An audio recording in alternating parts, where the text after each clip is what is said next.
Hi, thanks for taking the time to join this short video on Introduction to Risk Assessment. This goes back to some basics.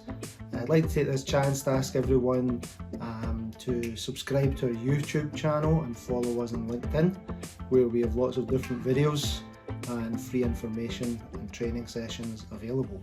So, risk assessment, why do we do it? It's effectively to protect our business or employees and other stakeholders from potential harm. So what actually is a risk assessment? So a risk assessment is a careful examination of what could cause harm. So it's a capability to weigh up whether you've taken enough precautions or should do more. The aim of a risk assessment is to check that you have the relevant practices in place to ensure that no one gets hurt, or there's excessive harm that could also include to assets or the environment. When we talk about a risk assessment, it can come in various ways. First thing is that often people refer to the methodology behind a risk assessment in the use of a risk matrix. Now, again, there are multiple ways to present a risk matrix, from using numbers, from using letters, from using the terms low, medium, high, for example. The important element to understand about a risk matrix is that it should guide you down a path to understand what is acceptable level of hazard and risk, a level of hazard and risk that requires possibly some additional control, and a level of hazard and risk that effectively stops a job taking place, whether you add additional controls in place or whether it's simply that activity cannot continue. We often refer to terminology of the consequence or the severity of the hazard. So when we talk about that, we mean how harmful it can be, whether that be to an individual, the environment, or an asset, or a multitude of them. We also then look at the likelihood of it occurring. So this is, there is a potential for something serious to happen. What's the likelihood that it may happen? And again, these additional controls that we'll talk about later should ultimately try to reduce this to a level that's acceptable.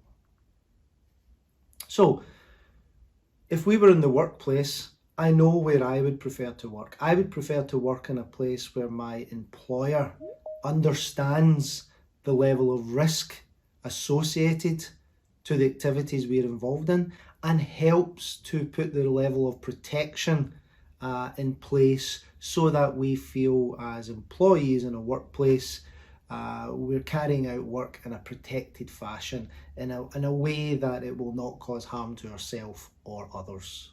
So let's go back to some basics. So what actually is a hazard? So a hazard is just something that effectively has the potential to cause harm. Regardless of what that harm is, regardless of the activity or work practice we're referring to, the hazard is effectively something that we have identified that could have the potential to cause harm. So in the workplace, as you can imagine, there are a multitude of hazards, from working in an office, to working on a building site, to working in a laboratory, an engineering workshop, whatever that may be, there are going to be hazards.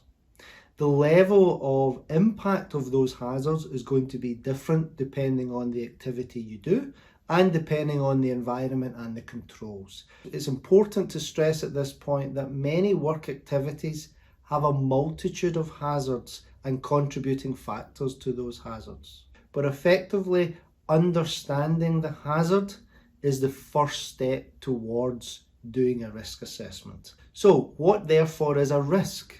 Well, a risk is the likelihood of harm resulting from the hazard. When we look at risk, we see risk as equal to the severity of the harm and the likelihood or probability of it occurring. Sometimes referred to also as consequence and likelihood, or severity and probability, or a mix of them. It's effectively how bad it is and is it likely to happen? As I said, there are various ways in which this can be done. I'm going to demonstrate one way that's been fairly effective and I would say was quite a common approach to this methodology. So again, I'm just going to show you on a slightly different scale here.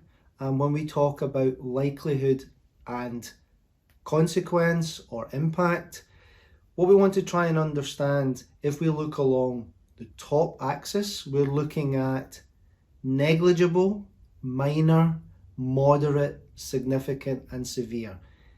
This is a terminology used in this matrix, but of course it can be different depending on the workplace. There can be numbers or letters used, and the terminology, the language used could be slightly different, more applicable to your workplace. And then on the other axis, we're looking at the likelihood. What is the likelihood of this happening?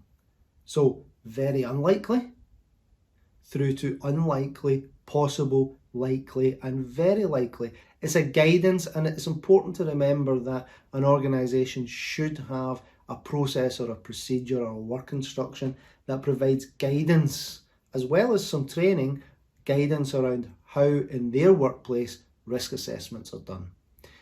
Again, I would mention if anyone needs some assistance in this, we've got lots of free resources available on our website, including processes and procedures. So here's another example, presented in a slightly different way with a little bit more terminology and a little bit more information. So when we look down the axis down the left hand side, this one is looking at the severity and it's looking at the consequences in different fields to people, the environment, assets, our reputation, and possibly other social factors. And then in terms of the probability, they've tried to put some terminology and guidance around that. So they are using letters here from A through to E. So a rare occurrence is A, and they've tried to put some terminology around that never heard of in the global industry. Then B is an unlikely occurrence, heard of in the global industry, but possibly not locally. C is a credible occurrence, means incident may have occurred before. Probable occurrence happens several times a year, and likely occurrence several times a year within this location. And what we want to do is use this methodology then to do a risk assessment to ultimately bring down the level of risk by putting additional controls in place. It is important to remember when we talk about controls, we don't simply just mean jumping to PPE. It's important to recognise the hierarchy of controls, where PPE actually sits at the very bottom of the list. Ultimately, when we do an assessment with a risk assessment methodology, we want to first of all ask the question, can we eliminate doing this task or using this chemical? Can we substitute it? Can we do something different? Can we use something different, something less harmful? Can we isolate it? i.e., can we remove the need to work, for example, on a live electricity or working within a live environment? Are there additional engineering controls that could be purchased or could be designed to make this activity less harmful? Or is there additional training or administrative type techniques which we could do that are unknown that may help make this less harmful? And ultimately, the last one is, if we are going to be carrying on with this activity, what PPE do we need?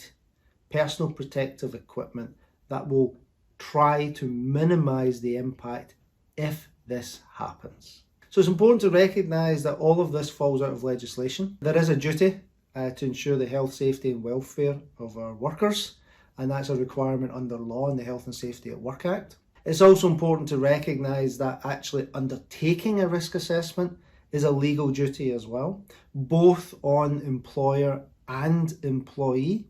And where there is more than 5 people employed at the workplace, there has to be a written record that that has taken place. There's also evidence to show that there should be a review of these risk assessments. And it's important to recognise that if this is a reoccurring activity, that happens regularly, that we would work with other people within our business, particularly people who are undertaking the task to develop the risk assessment. So we have to think about, is it suitable and sufficient? Have we identified all the hazards? Have we identified any additional specific regulations around it? What about the approach we're going to take? And we must remember, are these routine, non-routine or emergency activities we're talking about? And think about who could be at risk. Is it simply me underdoing this task? Is it my team? Is it the wider workforce? Is it the potential of pedestrians or others nearby, and even assets and the environment? And what about the existing control measures we have in place? Have we taken them into account? Are they going to be suitable? And ultimately, we want to go through the process of identifying what the risk is, determining what the severity is, evaluate the likelihood of it occurring, determine what actions we are taking to control, and continually monitor and review. If you'd like to see the 5 steps to risk assessment, then we'd suggest you watch this next video where we go through this in a bit of detail. Thanks.